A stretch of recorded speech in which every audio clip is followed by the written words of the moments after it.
Hello and welcome to Business Finishing School. Let your business brain finish what your entrepreneurial heart started. Our catalyzing statement is a successful entrepreneur inside of every business. Enjoy this module. Hello and welcome to Module 31, The Law of the Vital Few. So Rick, you and I, we get geeked up before these things. We're imagining the audience out there listening to this who want to improve their business prowess, and they've been with us for some years now. So it's exciting to bring these principles forward. And this one is a powerful one. I feel like because it's well known in the world, it's somewhat marginalized, or people kind of say, well, it's kind of old news. But you know what? When principles are universal, they're not old, they're universal. And they have applicability, and they have power. And when you apply them, they change your life, they improve your business, etc.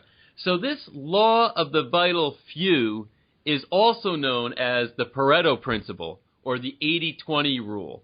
And in our preamble, as we were discussing this, as far as how it really applies to business and your experience with it and why it's a part of the Business Finishing School playbook, it got kind of stimulating and exciting. So I'm really excited to have this conversation with you, because I think that I'm looking at him right now. Rick is getting all geeked up. So I wish you guys could see what I see right now. But it's theater of the mind. But Rick has got his arms over his head. He's fist pumping, and he's like ready for action here, because he likes this. He likes this principle because it applies to his core value, simplicity. So Rick, talk to us about the 80-20 rule. Amen. So thanks for that intro, Pat. Your cousin, at least I'm sure he's probably related to you somehow. His name is Vilfredo Pareto.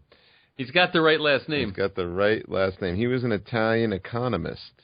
And in 1906, he observed a phenomenon as he looked at Italy's land ownership.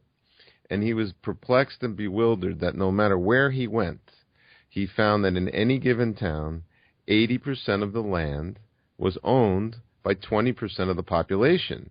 And no matter how they tried to change laws and restructure and all of that, it always ended up that way. And the Pareto Principle can be applied to so many different areas of your life. It absolutely fits into year 3, which is all about accountability. We want you to be accountable to your results. We want you to be accountable to your 10-year vision. We want you to be accountable to your 10x future. At the same time, it goes all the way back to Module 1, values-based decision-making, as we'll discuss. So here's some interesting stats I just wanted to throw your way.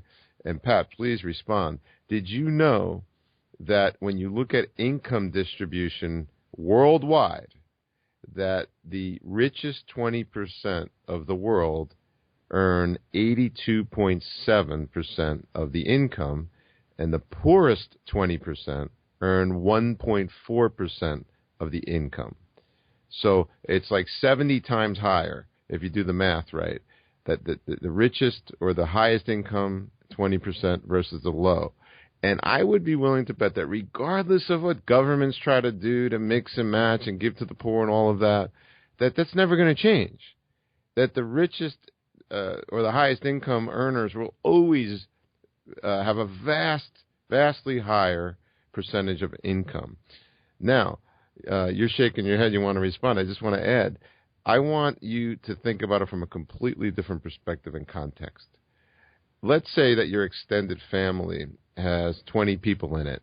It might be bigger than that. It might be smaller than that. But I would be willing to bet that you have about 20 people in your extended family, and 80% of the crap that you deal with personally comes from only 20% of the people in your family. And that's why it's so important to understand values-based decision-making and cordon off the issues that these people want to bring into your life. Because this principle, as you know, and as you'll come to learn right now, and you know it in a subconscious way, but as you'll come to learn, you can apply it to fix a lot of problems in your life and your business. Go ahead, Pat. And I think that it applies efficiency. With that simplicity, is that you're focusing on what yields the greatest results, and you're taking energy away from things that don't yield results. 80% of your profits are going to come from 20% of what you sell. I had this experience in my last company. Definitely 80% of my sales came from 20% of my sales force. And one of the things I could tell you, which was interesting, is that if I would expand and contract territories just to see how it might affect, production and revenue. And what I found is it really didn't. It was really just the disposition and the wiring of the individual who would either digress down to whatever their level of function was or progress up to what they needed to produce. But the bottom line is that this 80-20 thing seems to show up everywhere. And one of the things that was interesting that we had in our preamble was that Pareto himself found that 20% of the peas in his garden, or pea pods in his garden, produced 80% of the peas. So you start to see this law is in nature. It's manifest in nature, and it's going to show up in your life. So, when you look at your business, your personal relationships, I'm going to tell you 80-20 applies to health and fitness. That 20% of what you do to generate health and fitness brings you 80% of your results. And then if you want to refine it, you got to put that extra 80% in to get to a certain level. But I used to do this being a chiropractor and a doctor when I would manage patients. I basically understood that people wouldn't be perfect, but if they would just follow the primary 20% of what I needed them to do, they'd get 80% of the results they needed to get. So in business, I think it applies the exact same way. And one of the things that we hope is a takeaway for you when you come out of this module is that you'll start to look through that lens of 80-20 rule. You'll become the mindset of Rick's and mine ancestor Pareto. He's got a great Italian last name, Rick, right? So that you'll adopt the mindset of Pareto. And that you'll start seeing everything through the lens of 80-20, and then the consequence of that is that you start making decisions where you're going to increase your efficiency, increase your leverage, decrease your energy expenditure, and then your outcomes become much greater. But so now here's a question I have for you, Rick. So let's say that now we've taken a business and we've 80-20'd it. We basically said, okay, we're going to focus on this 20% of X, whatever it is, whether it's in production, in sales, and in customer service, whatever. And maybe we've done it across the boards in all departments. And we're going to cut away the 80%. We're going to focus on the 20% that really produces whatever the result is we're looking to produce. Now I've got this new reformed business based on that. So does 80-20 come up again in that particular business? And, is this an iterative process? How does it work? Well, the 80-20, you're always going to have 80-20 in place. But as you 80-20 a business, if we were going to call that a verb, hopefully after you've had the iterative process to get a business to the 80-20 ideal, let's say it that way, you're going to have a lot more simplicity, probability, and leverage. So what you're saying, and the listener might be thinking, well, if I 80-20 my business and now I'm 5 times larger and I'm 5 times more profitable, do I still have to keep doing it? And the answer is you have to be mindful of it in all areas. Let me tell you in context here how powerful this could be. There's a company that I know of very well that in 1990 decided to focus on 80-20. At the time, they were an old line family business doing $100 million in revenue, and they decided to 80-20 everything. They 80-20 their employees, they 80-20 their products, they 80-20 all the businesses that they acquired. 20 years later, the business was doing more than $15 billion in revenue. That's how powerful this process can be. So, also, I want to flip it on the personal side. One thing that I've been holding back because I want to tell you, when me and Patrick get together, sometimes we like to tell jokes. And I could tell you, regardless of how loud Patrick laughs for each joke that he tells, only talk about the pot calling the kettle black. But the reality is only 20% of your jokes are funny. but I laugh at 80% of them? Exactly. So, but I was about to come out with something very crude, but I'll pass on it. But unbelievably, and it almost defies logic, but 80% of my jokes are funny. And but only 20% of the people laugh at them. yeah, well, I don't even care if they laugh or not. I'm enjoying myself. So, but and on a serious note, let me just read some things to you to get your brain thinking about this. 80% of your profits, and this is statistically across all industries, come from 20% of your customers. And here's another thing. Do you know that 80% of your problems and complaints also come from 20% of your customers? And guess what? The 20% of your customers that complain the most are not the 20% of your customers that are the most profitable. So you're wasting corporate resources handling unprofitable, complaining customers. Let's go further. 80% of your profits come from 20% of the cumulative time that your company spends. So let's say you have 100 employees and they each work 40 hours a week. So it's 4,000 hours spent. 80% of those 4,000 hours is, 20% of that 4,000 hours is producing 80% of your profits. 80% of your sales come from 20% of your products. Oftentimes we keep getting into new business after new business after new business. We try things, and we have resources expended on these things that we're trying. And what happens? Only 20% of that works. 20% of the new products that you launch even work. But when you look at your existing business revenue, only 20% of your products are producing 80% of your sales. Further, 80% of your sales are made from 20% of your sales staff. So you know where this is going, and I know I said a lot of facts and a lot of statistics, but here's the bottom line. Let's just focus on two big ones, Pat. 80% of your problems are caused by 20% of people and things, and 80% of the upside, 80% of your profit, 80% of your happiness, 80% of growth in your net worth, all of that is produced by the 20% of choices that you've made that are what? Fully aligned with your values. That's what's so beautiful about this law, is because it goes all the way back to Module 1, which is value. I was going to say, can anybody say doorman? And that's where it comes. You know, it's basically saying that if 80% of your complaints are coming from 20% of your customers, that's the doorman principle that is at work or not at work, quite frankly.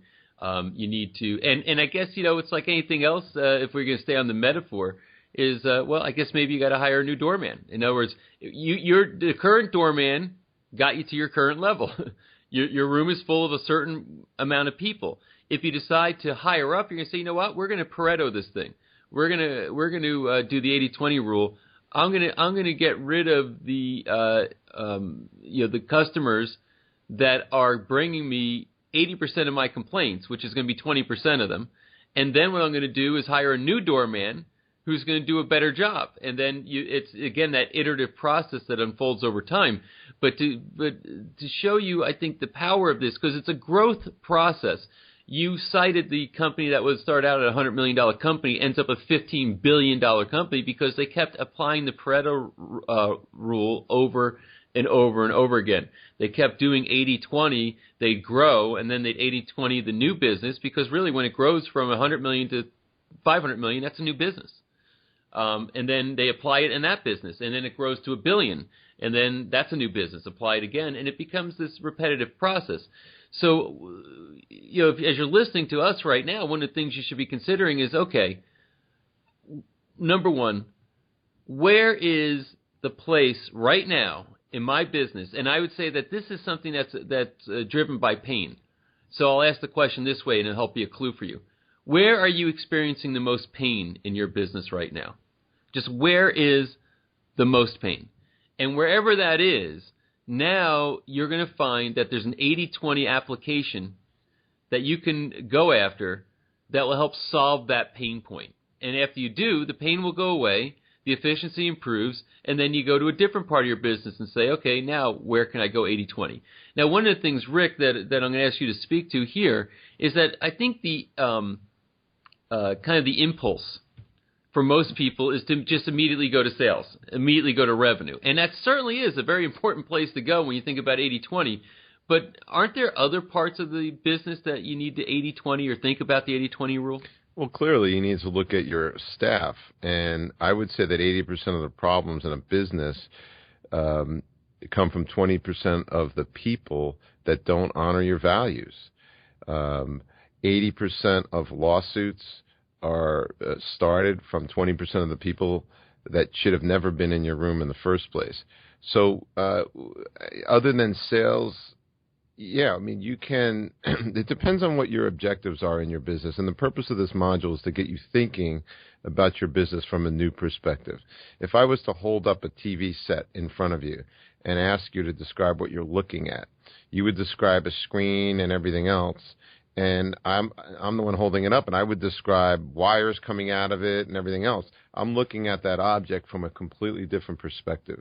What me and Patrick are asking you to do here is to hold up your business and hold up your life and look at it from a completely different perspective. So what we'd like you to do is to get into the practice right now, starting now with your implementation guide, of writing lists. Write lists of everything you can in your business.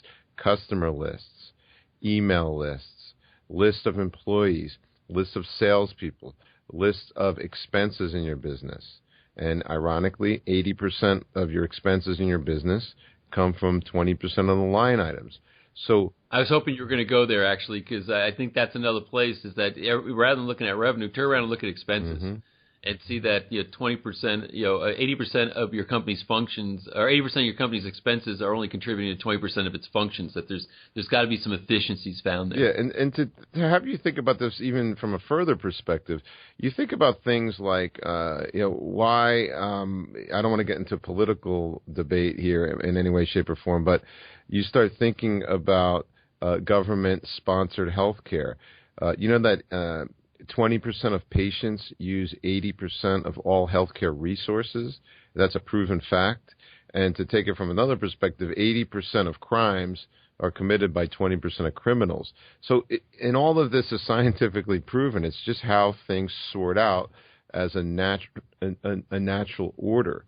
So when you're looking in your business, what we want you to start doing, even if you're not data-driven, even if you're not data-oriented, look at your business from a perspective of lists and have the people in your business who are data-driven, like your CPA or your accountant or your controller or whomever, your sales manager, and have them be list-oriented. By the way, while I'm thinking about it right now, if your sales manager is also a salesperson, that's a massive bottleneck in your business.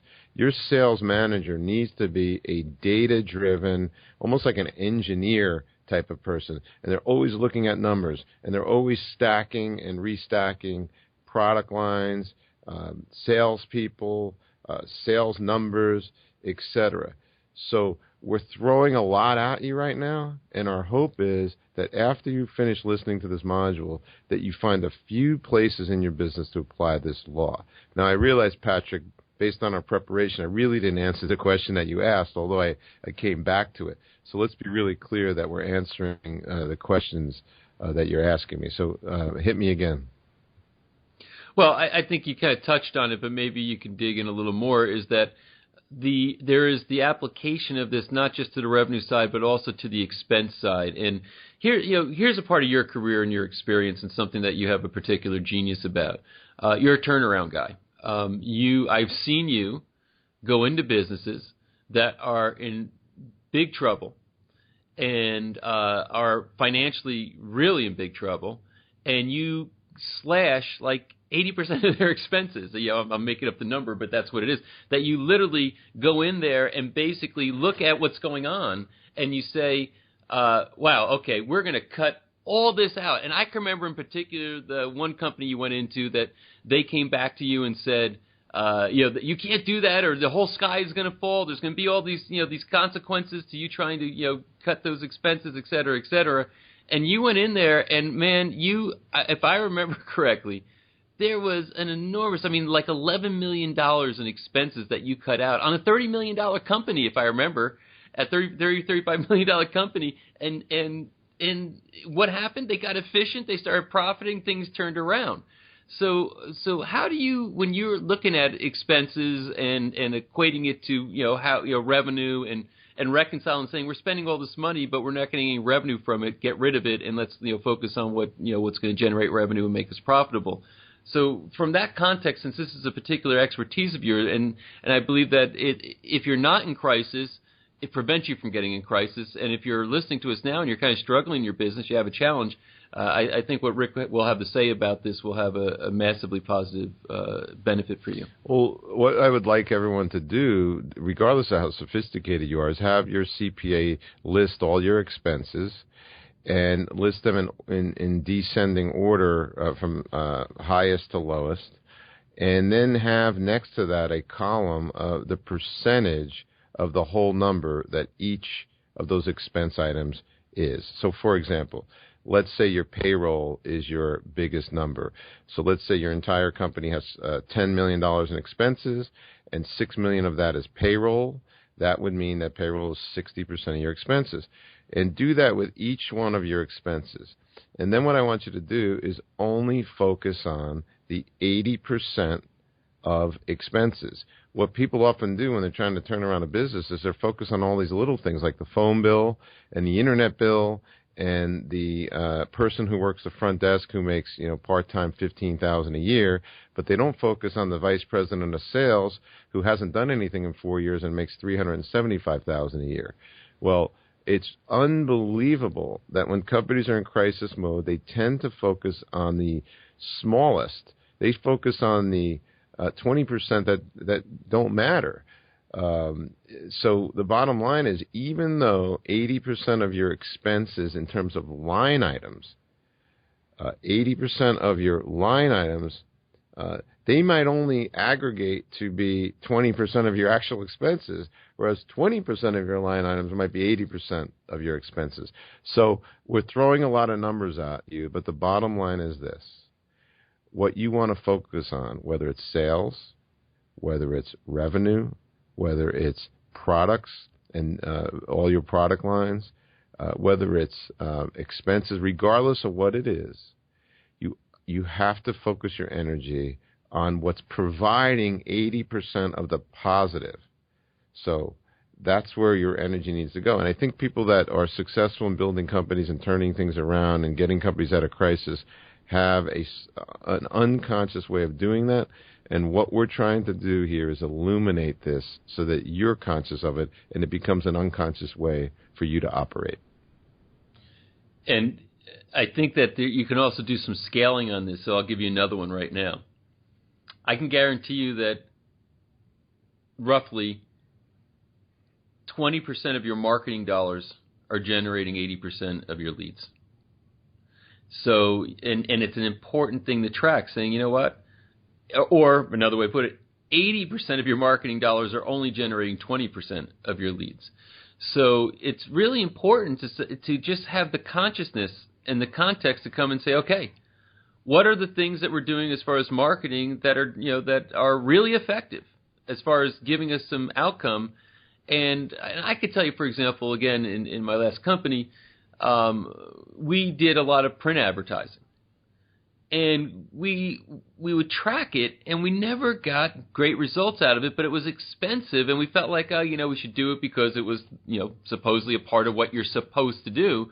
But one day we finally realized, wow, we're spending, a huge chunk of our budget on this, and it's only, maybe 80% of our budget on this, but it's only producing 20% of results. So we basically decided to stop doing it and redeploy those resources into other modes of marketing that were proven to work better, or let that money fall down to the bottom line and not spend it, but certainly not waste it in such an egregious way. Now, I'm going to caution you on something here.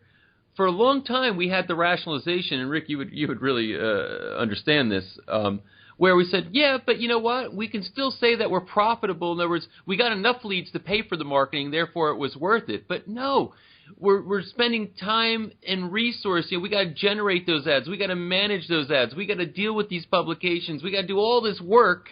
That's 80% of the work, not just 80% of the money. And even though those ads might have produced enough revenue to say, hey, it pays for itself, it still was a waste of our resource when we say, hey, over here, we're only putting in 20% of the effort, but we're getting 80% of the revenue from it. It makes no sense to do this anymore. And it's kind of a seductive thing, isn't it? It's very seductive. Too often business owners focus on top-line revenue growth. And really the only thing you should be focused on is obviously profitability of the business. But if you go all the way back to the module, what is business strategy really? In my opinion, a business needs to serve its ideal customer.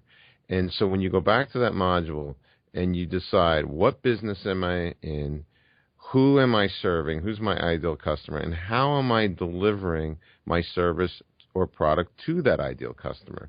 And if you really focus on that part and make your business pure and very focused on that strategy, then in a sense you're already doing the Pareto Principle. But what happens too often is companies get into other product lines that require an enormous amount of resources, time, money, effort, energy, etc., to get off the ground, only to find out that it's 80% waste and it's only producing 20% of the result. So all of these modules tie together. And I know you might have module fatigue being in year 3, but every time Patrick and I get together, we're thinking, how can we leverage this program for you? How can we give them one more nugget to have the pieces of the puzzle fit together better? So I highly encourage you to 80-20 your business, 80-20 your personal life, 80-20 everything. I've actually used this principle with my wife to look at all the people that we have surrounding us in our life. And we've realized that, 80% of the chaos is caused by 20% of the things that we do and the people that we have enter our lives. And we just decided to cut that stuff out. And you could always 80-20 your life. You could always do it. And like you said before, Patrick, it's kind of, is it an ongoing thing? Well, unfortunately or fortunately, it is. You need to be vigilant. You need to be diligent. You need to be courageous. And you need to take the time, in my opinion, to put all this stuff on the ground, because then and only then will you have the life and the business of your dreams. I was trying to resist the temptation to say that 20% of your romantic evenings produced 80% of your children. And I'm sure that's true. And I got to tell you, module fatigue my ass. There is no such thing. Nobody should be fatigued. This is great stuff. You're a part of a learning culture. This is going to, create your future. I mean, what would happen is if you stop listening, you go through module withdrawal. That's well. Let me say more about that, because as it was coming out of my mouth, and it was in my notes to talk about that. It's module fatigue because people aren't applying. So they're hearing a new thing and they're treating the 80-20 as it's one more blinky, shiny thing I have to put on the ground. But it isn't. If you were doing the modules and if you're employing simplicity, probability, and leverage, this module is fun. This is like, wow, we can put this on the ground tomorrow. But if you haven't been doing your homework and you haven't been putting this on the ground and you haven't been honoring your commitment to your accountability group, then this is like, one more good module that I can't apply. That's what I meant by it. And point well taken, because what happens is it's not that the modules are fatiguing you. Your life is fatiguing you because you're not taking the time to apply, which means you haven't done simplicity, probability, and leverage. And this is the turning point module, because now we're going to say, hey, we're going to try to free up 80% of your time by getting you to cut out the 80% of your time that's only yielding you a 20% result, and start opening up some space for these modules and their application into your life and into your business. I recently talked to one of the people in our program, and they're in crisis mode. And I said, how much time are you spending in the modules? And they're in year 2. So they're, 20 modules into the program. And the person said, well, I haven't had any time to focus on the modules. And I said, well, you're paying each month. When's the last time you looked? And they said 14 months ago. So here they are in crisis mode, and they hadn't opened the module, read a module, looked at an implementation guide in 14 months. So to your point, Patrick, absolutely, positively, the people that need it the most are the ones that are doing it the least. So clearly, if you're in year 3, you're listening to this module, you're right where you need to be. I would encourage you to look back to year 1 and just take a look at the front page of the website and look at the modules and maybe see how can you 80-20 each one of those modules, maybe just one thing, one small thing that you can apply to 80-20, some aspect of the module, because now we're using 80-20 as a verb. We wanted to introduce it to you. Now we want to use it as a verb. I love it. So I think that at this point your heads are hopefully full, and that you've got the context for what it is we're really trying to communicate here. You have your implementation guide to move you down the road with this thing. But I have to tell you, principles are everything. I mean, if you look at how this program started, it was all about the 12 foundational principles of business. And that's how I got excited about my experience with Rick before this program existed, is he started talking about business in terms of principles first, before there's strategy, before there's tactic, before there's all this other stuff. There's principles, and it's principles that guide life, no matter what. So what we've reviewed here is a principle of life that can be applied and should be applied to your business. And if you do it, you're going to find that you're going to gain massive leverage, add a lot of simplicity, and increase the probability of your success. And quite frankly, there's nothing that Rick and I want more for you than that. So with that, Rick, I'll give you the final word. Thanks, as always, Patrick, for helping us keep the spirit of these modules alive and well, simplicity, probability, and leverage, giving them things that they can put on the ground immediately, and having them look at their business from another perspective without it being a blinky, shiny thing. So avoid all the blinky, shiny in your life. Focus on the tried and true principles. And I think you're going to have what we have been talking about this whole module. You're going to have an 80-20 life. You're going to have an 80-20 business. You're going to have 80-20 relationships. Remember to take this module seriously, as you always do. Download your implementation guide. Do the work. Share it with your staff. And stay focused on accountability, which is the purpose and the theme of year 3 in finishing school. Thank you very much, Pat. Let your business brain finish what your entrepreneurial heart started.